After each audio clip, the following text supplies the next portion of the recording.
Today I'm gonna talk about losing and why you want to obsess over your losses.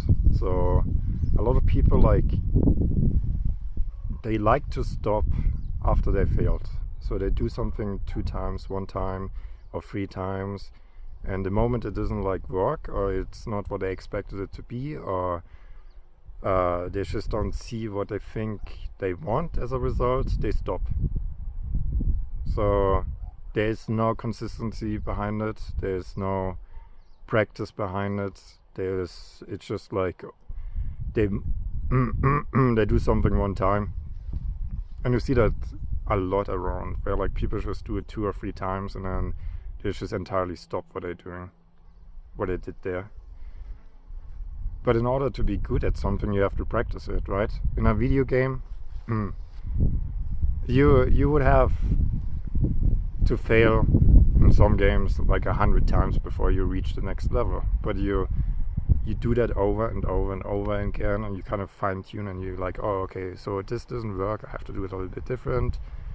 And you would just practice. You would do it over and over again until you eventually reach the next level. But in real life, people have a different kind of mindset towards that, where they think it's supposed to work the very first time.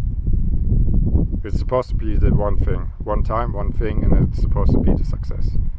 When it doesn't really work that way. In a video game, people would be also very aware, no, they have to do something over and over again. And then you have people that lost or burnt themselves at something, and then I oftentimes also just write it off as well, yeah, whatever. That means maybe I should never do it again.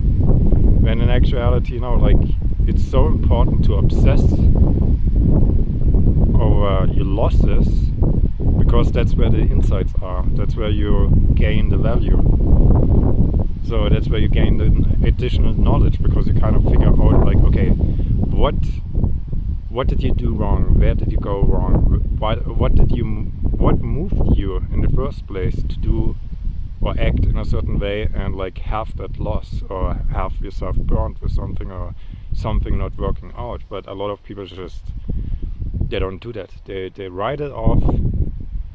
They maybe even want to blame something outside of themselves and be yeah, no, that's because of something outside of myself, someone else or something else.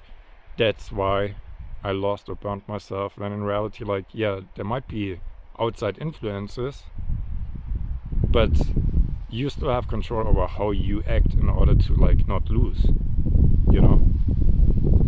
or what contributed to the loss, despite how the outside influence, what the outside of yourself, the influence, is doing. So yeah, those are some thoughts to why I think it's so important to obsess over your losses, and I'll see you on the next video.